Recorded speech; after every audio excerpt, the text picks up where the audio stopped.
This is more of a maintenance overview. You might not have to do this too often, but what I suggest you do, you probably have to do this when you hook up the machine initially, is go ahead and take off this top part. It just rests in here. I recommend cleaning it weekly. Take a 13mm wrench and undo this bolt that's right here. I'll show you that.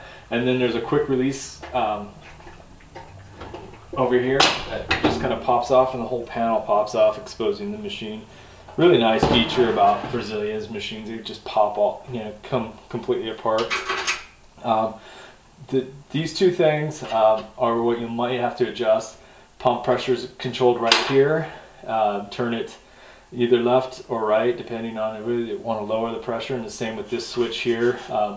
Counterclockwise increases pressure. You more than likely will have to decrease pressure on that, and this controls the pressure inside the tank.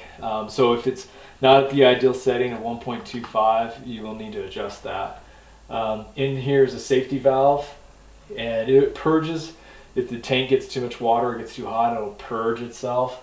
There's also another release valve over here, and those are both brand new, so you shouldn't have any problems for 3 to 5 years on that.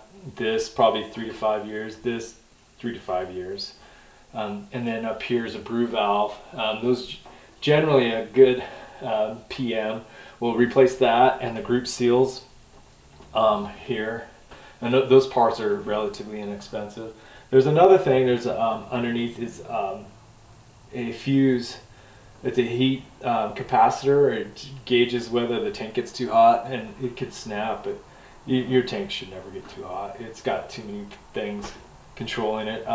After you first open the machine, and if the touchpad isn't working, make sure all these wires are nice and tight.